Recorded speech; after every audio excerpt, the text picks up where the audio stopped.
Hello students, कैसे हैं आप सभी। आपका एक बार फिर से स्वागत है आपके अपने YouTube चैनल विशाल सर एससीसी में। तो प्यारे विद्यार्थियों, आज का हमारा वीडियो है त्रिकोणमिति का परिचय, इसका पार्ट नंबर 2।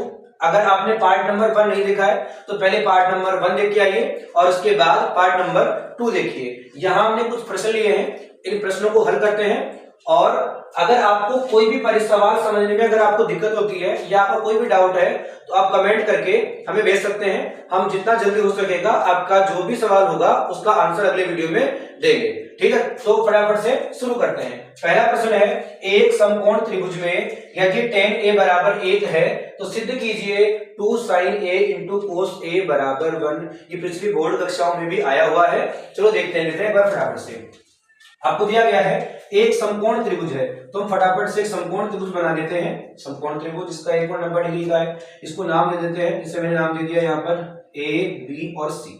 इसने बोला है आपको कि यदि tan A बराबर 1 है तो पहली बात तो ये ध्यान रखना है आपको, हमने मेरे पिछले वीडियो में समझाया था कि आपको एक फॉर्मूला ध्यान रखना है, बस लाल बटा कक्का और अक्का बटा लाल। ठीक है, इसका प्रयोग मैंने पिछले वीडियो में समझाया था। तो यहाँ आपको दिया गया tan a बराबर 1, तो आपको पता है tan का फॉर्मूला l बटा a होता है, पहला साइन का, दूसरा कोस का, तीसरा tan का। तो यहाँ अगर आपके 1 के नीचे कुछ नहीं है तो पहले तो आप 1 लिख दो और इसके बाद लिख दो आप l बटा a। इसका मतलब ये है कि आपका जो लंब है वो भी क्या है, 1 है, और आपका जो आधार है वो भी क्या है, 1 है। तो आपको सिंपल सा क्या निकालना है, आपको कर्ण निकालना है। कर्ण कैसे निकालोगे, पाइथागोरस प्रमेय से निकाल लोगे। तो आप लिखोगे त्रिभुज ए बी सी के अंदर पाइथागोरस प्रमेय से, पाइथागोरस प्रमेय से। अब पाइथागोरस प्रमेय आपको पता है क्या होती है, कर्ण स्क्वायर बराबर आधार स्क्वायर प्लस लंब स्क्वायर। कर्ण आपको पता करना है ना, तो आप लिखोगे AC स्क्वायर बराबर आधार आपका 1 है तो 1 का स्क्वायर, लंब भी आपका 1 ही है तो 1 का स्क्वायर। AC स्क्वायर बराबर 1 का स्क्वायर 1 होता है, इसका भी 1 ही होता है, दोनों को जोड़ोगे आप तो 2 हो जाएगा। इधर स्क्वायर है तो रूट हो जाएगा, तो आपका हो जाएगा AC बराबर 2 का रूट। ये आपका कर्ण आ गया है, 2 का रूट आ गया है। अब आपको निकालना था मान 2 sin a cos a का। तो क्या करो, आप सबसे पहले sin a की वैल्यू निकाल लो, cos a की निकाल लो, फिर इसमें जमा देना। चलो निकाल लेते हैं। सबसे पहले अपन निकाल लेते हैं sin a की वैल्यू। अब sin का मान क्या था आपके पास, पहला ही था l बटा k। बताओ क्या है आपका लंब, इसके अंदर 1 है। कर्ण क्या है आपका, अंडर रूट 2 निकाला था आपने, ये sin a का मान आ गया है। 1 निकाल लो आप cos a। अब cos a का सूत्र क्या था आपका, a बटा k, ये आपका a बटा k हो गया है। क्या है आधार 1 और कर्ण भी क्या है, अंडर रूट 2, दोनों मान आ गए ना। इसको आपको जमा देना, आपका जो प्रश्न दिया गया है इसके अंदर। तो आप इसके अंदर देखो, ये जो बराबर वाला साइन होता है ना, इसके इधर वाला LHS यानी बायां पक्ष होता है, इधर वाला दायां पक्ष होता है। तो आप बायां पक्ष ले लो और ये अपन को लेकर आना है। तो चलो मैं ले लेता हूं यहां से LHS यानी बायां पक्ष लेने पर। चलो, तो वहां पर आपके पास है 2, इसके बाद में है sin a, और sin a का मान आपने निकाल लिया है 1 बटा में अंडर रूट 2 इंटू, फिर है आपके पास cos a, और cos a का मान आ गया है आपके पास 1 बटा अंडर रूट 2। हल करेंगे आगे, 2 इंटू 1 को 1 से गुणा करोगे 1 होगा, और अंडर रूट 2 को अंडर रूट 2 से गुणा करोगे तो 2 हो जाएगा।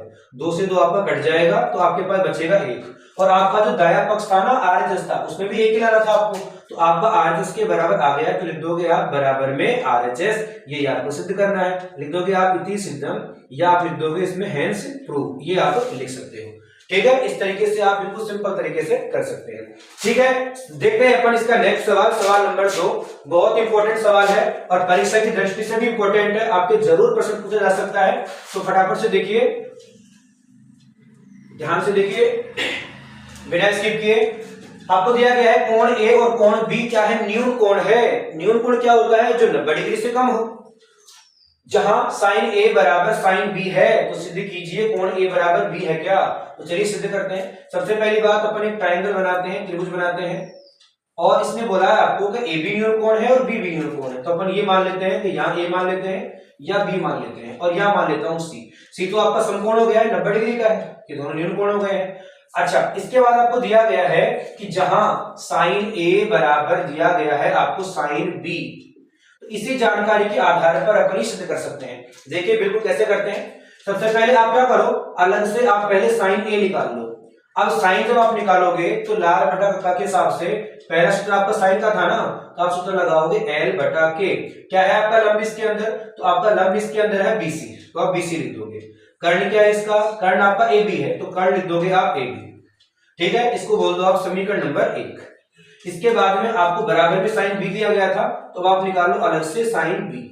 साइन का सूत्र फिर से लगाओ, क्या है, वही है एल बटा के।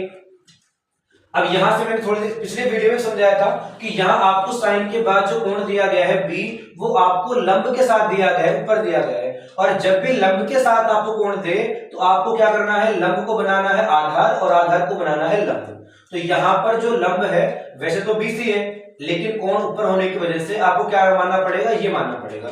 यानी आपका जो लंब हो गया है वो एसी हो जाएगा और कर्ण आपका ए बी रहेगा। इसको बोलेंगे समीकरण नंबर 2। अब क्योंकि आपको सवाल में पहले से दे रखा था कि क्योंकि आपको दिया गया था कि साइन ए बराबर क्या है, साइन बी। अब साइन ए का मान कितना है, बीसी बटा ए बी, और साइन बी का मान आया है एसी बटे में ए बी। अब देखो बटे में संख्या सेम होने पर कट जाती है। आपके पास निकल के आया बीसी बराबर एसी।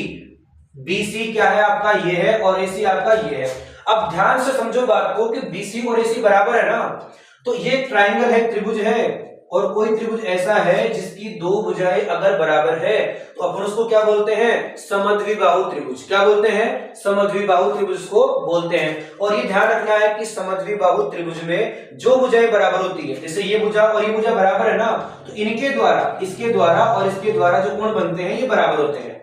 तो सिंपल सा इसके आधार पर कह सकते हो आप कि क्योंकि आपका जो बीसी बराबर एसी है, अतः त्रिभुज एबीसी, एक एबीसी एक समद्विबाहु त्रिभुज होगा, समद्विबाहु त्रिभुज होगा।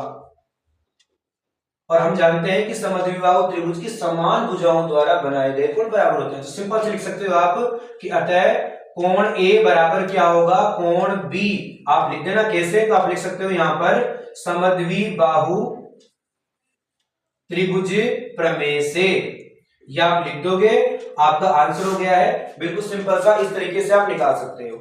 और परीक्षा की दृष्टि से इंपॉर्टेंट है, आप इसको दोबारा वीडियो को देखना और एक दो बार हल करना। बिल्कुल सिंपल सवाल है, बस ये ध्यान रखने की बात है कि समद्विबाहु त्रिभुज है। ठीक है, तो अगर मान लो आपके पास और भी कोई सवाल में अगर आपको दिक्कत है इस चैप्टर से, या कोई सा भी चैप्टर है, अगर आपको दिक्कत है तो आप कमेंट करिए। आप कमेंट करोगे तो अगले वीडियो के अंदर आपकी जो भी प्रॉब्लम है वो हम सोल्व करके दिखाएंगे। चलो मिलते हैं अगले वीडियो में, तब तक के लिए जय हिंद, जय भारत, बेस्ट ऑफ लक।